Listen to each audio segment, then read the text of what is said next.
कि सम्राट चौधरी की प्रतिष्ठा फंस गई थी, नितिन नवीन की प्रतिष्ठा फंस गई। और नितिन नवीन सिर्फ एक व्यक्ति नहीं बल्कि एक बड़ी संस्था, दुनिया की सबसे बड़ी पार्टी के मुखिया है।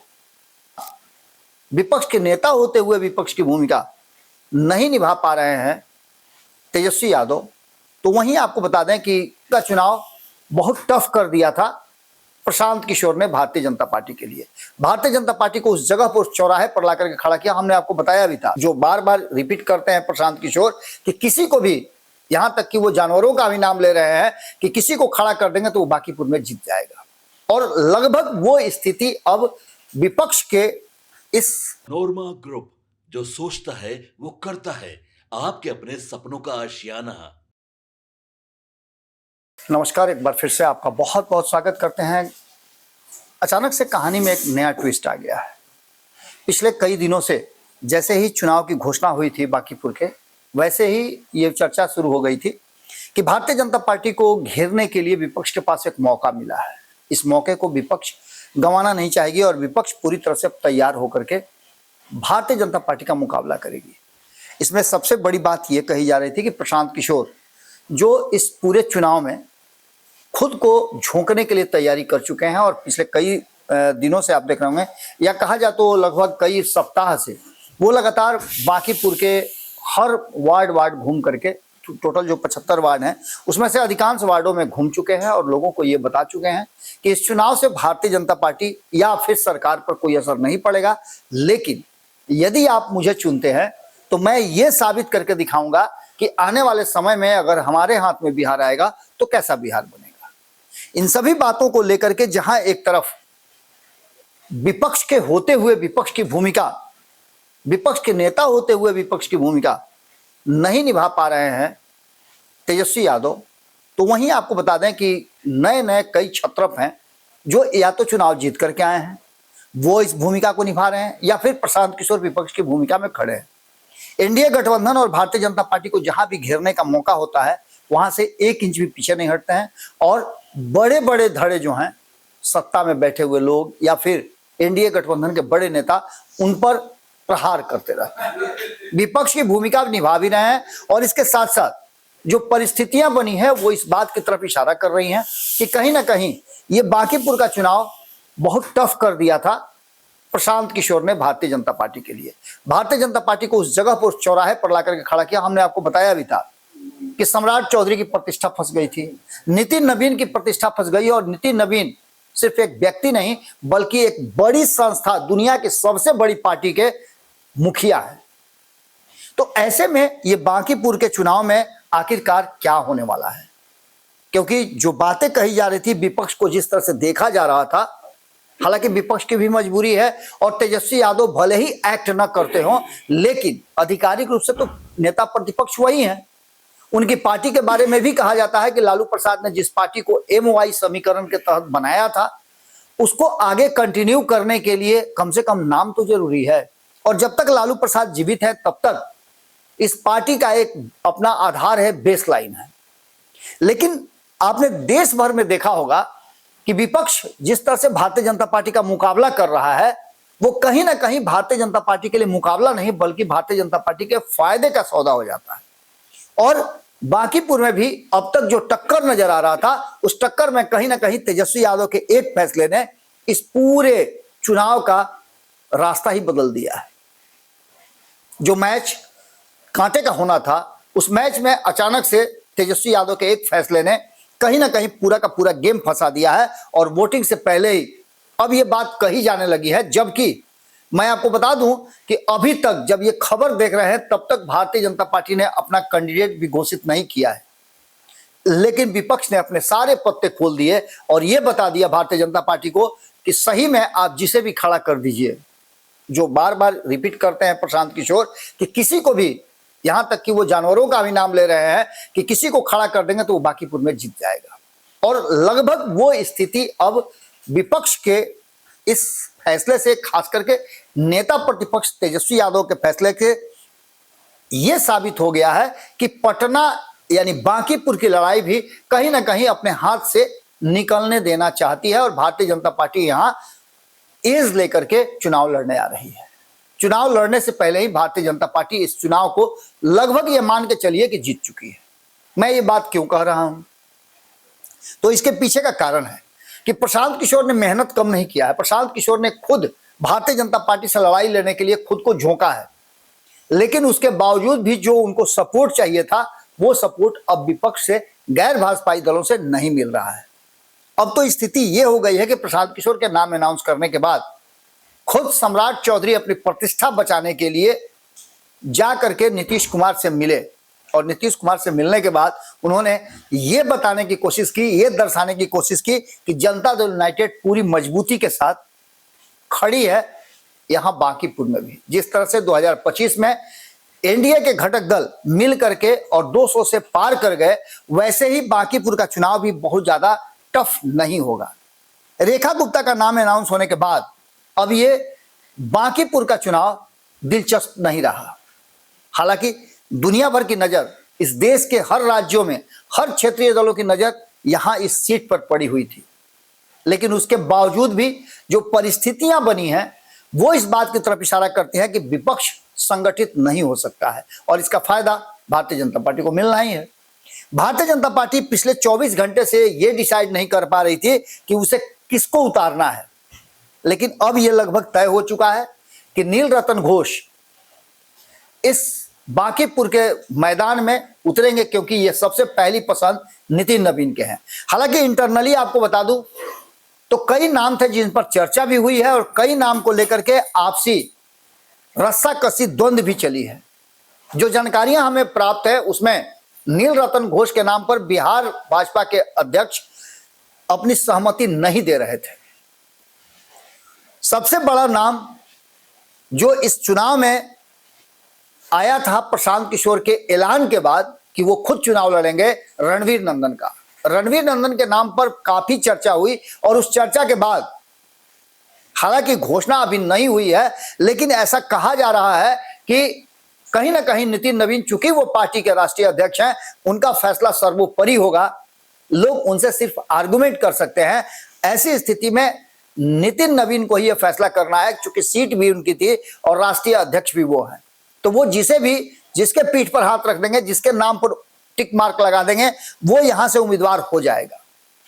लेकिन कहीं ना कहीं एक तरफ जहां राष्ट्रीय जनता दल ने अपने पुराने कैंडिडेट जो 2025 में चुनाव लड़ी थी, रेखा गुप्ता, उनको एक बार फिर से दावेदारी देकर, उम्मीदवारी देकर के कहीं ना कहीं ये स्पष्ट कर दिया है कि राष्ट्रीय जनता दल यहां इस चुनाव को कायस्थ बनाम वैश्य करने जा रही है। हालांकि वैश्यों का वोट आपको पता है कि किसे जाता है। वैश्यों का वोट सीधे सीधे भारतीय जनता पार्टी का कहा जाता है, लेकिन यहां समझाने में कौन कामयाब होता है? क्या जो लगातार प्रशांत किशोर ये समझाने की कोशिश कर रहे हैं कि एकमात्र सीट है और इस सीट से अंतर क्या पड़ेगा बिहार की राजनीति में, वो बताना वो चाहते हैं, इसलिए उनको सदन तक पहुंचाना होगा। बिहार की जनता ने जो फैसला दिया है, क्या बांकीपुर की जनता उसी फैसले पर रहेगी? जो जातीय समीकरण यहां बने हैं, उस जातीय समीकरण के हिसाब से 14% यहां पर कुल वोटरों के कायस्थ हैं। उसके बाद नंबर आता है यहां यादवों का, जो लगभग 10% के आसपास है। लेकिन इसके साथ साथ मुस्लिम भी यहां पर 9% के आसपास है। यानी MY समीकरण की बात करें तो MY समीकरण यहां काफी मजबूत है। चंद्रवंशी जो कि अति पिछड़ा समाज है, और अभी अभी आपने देखा होगा कि अति पिछड़ा सम्मेलन करा करके सम्राट चौधरी ने जिस तरह का बयान दिया है, वो साफ साफ बता रहा है कि अति पिछड़ा को लेकर चलने में सम्राट चौधरी सफल होंगे, क्योंकि पिछड़ा समाज में जो दूसरे नंबर की पार्टी है यादवों के बाद, वो उन्हीं का समाज है, कोई भी समाज है। अब इन सभी बातों को लेकर के वैश्यों की भी स्थिति जो है वो यहाँ लगभग 10% के आसपास है। तो वहीं भूमिहार भी यहाँ 8% है, ब्राह्मण यहाँ 7% है, राजपूत 5% के आसपास है, और कुर्मी यहाँ 5% है, कुशवाहा लगभग 2% के आसपास है। और इन सब को अन्य को मिला दिया जाए तो 11% जो है यहाँ अन्य जातियां भी हैं, यानी दलित और अन्य जातियों को मिला लें तो वो यहाँ 11% के आसपास है। यानी सीधे तौर पे देखा जाए तो ये लड़ाई कांटे की होने वाली थी, और अभी भी इस लड़ाई को कांटे की ही मान के चल रहे हैं, क्योंकि जो वर्तमान परिस्थिति है वो इस बात की तरफ इशारा कर रही है कि रेखा गुप्ता वैश्य समाज से आते हैं, उन्हें कितना वोट मिलता है, और जिस तरह से तेजस्वी यादव का एक्ट है, तेजस्वी यादव एक प्रतिपक्ष के नेता, प्रतिपक्ष की भूमिका जिस तरह से निभाना चाहिए वो नहीं निभा रहे हैं। पूरे सदन, आपने देखा होगा कि वो गायब रहे। हमने पहले भी आपको बताया है कि वो पूरे सदन गायब रहे, और यहां तक कि उन्होंने जब पार्टी का स्थापना दिवस था उसे भी 4 दिन पहले मना करके विदेश जाना ज्यादा उचित समझा। पार्टी की पर पकड़ उनकी हल्की हो गई है। परिवार में भी जो स्थिति है वो आपको अच्छी तरह से पता है, और सबसे बड़ी बात कि उनके बड़े भाई तेज प्रताप ने भी अपना कैंडिडेट यहां दे दिया है। तो ऐसी स्थिति में वीणा मानवी जो है वो लगातार प्रचार भी कर रही हैं और सरकार को घेरने की कोशिश भी कर रही हैं। यानी अगर देखा जाए वास्तविकता में, तो उनके परिवार से, यानी लालू प्रसाद के विरासत से जो लोग निकल करके सामने आए हैं, उसमें कहीं ना कहीं तेज प्रताप यादव तेजस्वी यादव से ज्यादा बिहार की राजनीति में इंटरेस्ट ले रहे हैं, और इस इंटरेस्ट का नतीजा ही है कि बांकीपुर चुनाव में उन्होंने अपने उम्मीदवार उतार लिए हैं। यह मुकाबला सीधे सीधे टक्कर का होना चाहिए था, लेकिन कांग्रेस ने भी इस बात को मान लिया था, और बाकी के दल, चाहे वाम दलों की बात कर लें या अन्य लोग, भी इस बात को मान रहे थे कि इस लड़ाई को टफ बनाया जाए और सीधे सीधे भारतीय जनता पार्टी को बांकीपुर में कम से कम औकात बताई जाए। लेकिन ये सारी बातें कहीं ना कहीं इशारा कर रही हैं कि जो परिस्थितियां बनी हैं वो इशारा कर रही हैं कि यहां की लड़ाई को तेजस्वी यादव के एक फैसले ने पूरी तरह से बदल दिया है। हालांकि प्रशांत किशोर ये दावा कर रहे हैं कि वो यहां के लोगों को समझाने में सफल हो गए हैं, और उनकी सफलता इस बात की तरफ इशारा करती है कि यदि वो टक्कर देने में सफल हो गए और लोगों ने उनकी बात को मान लिया, समझ लिया, एक बार लोकतंत्र में जनता को फैसला करना होता है, और जनता ये समझ जाती है कि इस एकमात्र सीट के जीतने और हारने से कोई सरकार पर असर नहीं पड़ेगा, लेकिन यहीं पर प्रशांत किशोर आजमाए जा सकते हैं। इस बात का डर एक तरफ सम्राट चौधरी को भी है, दूसरी तरफ पार्टी के जो प्रदेश अध्यक्ष हैं उन्हें भी है, क्योंकि उनकी भी प्रतिष्ठा फंसी हुई है। लेकिन सबसे ज्यादा प्रतिष्ठा इसमें फंसी हुई है नितिन नवीन, जो कि राष्ट्रीय अध्यक्ष है उनकी। उनका डिसीजन क्या होता है? क्या नील रतन घोष होते हैं, अजय आलोक होते हैं, रणवीर नंदन होते हैं, आशीष सिन्हा होते हैं, अजीत लाली का भी नाम चल रहा है वो होते हैं, या फिर रितु जायसवाल का नाम चल रहा है वो होती हैं? आपको बता दें कि Bharatiya Janata party illusion create करने में मास्टर मानी जाती है। कब क्या डिसीजन कर लेगी ये कहना बड़ा मुश्किल है, लेकिन भारत लाइव भारतीय जनता पार्टी के एक एक मूव को पहले ही आपको बता देता है। निश्चित रूप से यहां नितिन नवीन की चलेगी, और नितिन नवीन जब उम्मीदवारी तय करेंगे तो ये देखते हुए तय करेंगे कि उन्होंने यहां 20 वर्षों तक राज किया है, 20 वर्षों तक बांकीपुर की जनता से उनका रिश्ता रहा है, और इस रिश्ते को आगे वो कंटिन्यू कैसे करते हैं, इसके लिए कैसे उम्मीदवार को जिताना या उसे जिम्मेवारी देना वो ज्यादा श्रेयस्कर समझेंगे, जिससे कि उनका रिश्ता जो है यहां से बना रहे। अब देखना होगा कि क्या होता है, इंतजार कीजिए। 24 घंटे के अंदर में, जब ये आप खबर देख रहे होंगे उसके ठीक 24 घंटे के अंदर में फाइनल हो जाएगा कि भारतीय जनता पार्टी किसे उम्मीदवार बनाती है और कौन मैदान में आता है। अभी भी मैं आपको बता रहा हूं कि भारतीय जनता पार्टी मंथन के दौर से गुजर रही है। पिछले 24 घंटे से लगातार मंथन के बाद प्रशांत किशोर के टक्कर का कैंडिडेट देने की तैयारी चल रही है। उस तैयारी में कभी भी कोई बड़ा उलट पुलट हो सकता है, और यदि प्रतिष्ठा की बात आएगी तो ऐसी स्थिति में केंद्रीय नेतृत्व, प्रधानमंत्री नरेंद्र मोदी और अमित शाह, चूंकि अभी अभी एक बड़ा जीत दर्ज किया है उन्होंने बिहार में भी, और एक बड़ा जीत दर्ज करके आए हैं पश्चिम बंगाल में भी। यहां से अगर छोटा से भी चूक होता है तो हार उत्तर प्रदेश को ज्यादा प्रभावित करेगा, इस बात से भी इनकार नहीं करना होगा। यानी अभी भी वक्त है, भारतीय जनता पार्टी क्या फैसला लेती है इस पर हमारी नजर बनी हुई है। लेकिन मामला तो कहीं ना कहीं तेजस्वी यादव ने उम्मीदवार दे करके थोड़ा सा पसंगा जो है वो इधर झुका दिया है भाजपा की तरफ। भाजपा के फैसले पर भी बहुत कुछ असर करेगा। क्या होता है इंतजार कीजिए, हम भी इंतजार करें। जैसे ही फैसला होता है हम आपको सबसे पहले बताएंगे। बहुत बहुत धन्यवाद, नमस्कार। आपके सपनों को हमने सजाया है, ई होम्स पैनोरामा को हमने बनाया है। ई होम्स मेरा एक सपना था जिसपे मैं पिछले 4 साल से काम कर रहा था। हमने जो बनाया है वो सबने है माना। ई होम्स पैनोरामा में हो आपका भी आशियाना। और फाइनली हमने 2021 में इस प्रोजेक्ट को लॉन्च किया। बहुत लोग अप्रिशिएट कर रहे हैं कि पूर्णिया जैसे शहर में, बिहार के, एक तो बिहार की बात करें उसमें भी पूर्णिया जैसे छोटे जगह में इस तरह का लाइफस्टाइल देना, ये सुन के हम लोगों को बहुत अच्छा लगता है। ई होम्स में हमने कुछ और भी किया है, जैसे हम जिस जगह में रह रहे हैं हमारे फैमिली सिक्योर हो, उनको सिक्योरिटी का ध्यान में रखा है।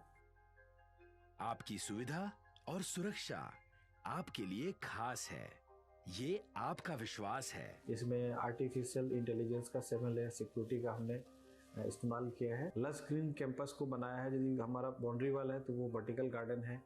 ये जितनी भी फैसिलिटी होता है एक इंटरनेशनल टाउनशिप में, ई होम्स है, ये हम लोग विश्वास नहीं कर पा रहे हैं। जो भी हमारे मित्र दोस्त या जो भी हमारे बाहर के बाहर आते हैं तो हम लोगों को बहुत अच्छा सुनने को मिलता है और बहुत अच्छा क्रेडिट मिल रहा है। वो सारा हमने सिर्फ एक बिल्डिंग नहीं बनाया, हमें एक बहुत अच्छा लाइफस्टाइल दिया ई होम्स में, और मेरा एक सपना था जिसको मैं आज फुलफिल होते हुए देख रहा हूँ।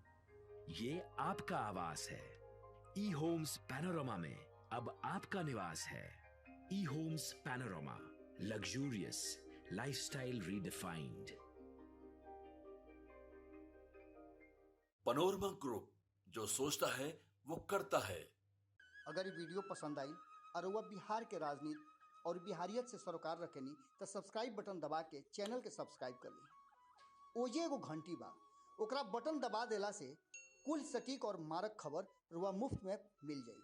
अगर रुआ पत्रकारिता के हमनी के नया प्रयोग में सहयोग कर चाहतानी तो ज्वाइन बटन दबा दी। पेटीएम नंबर नोट कर ली 93868167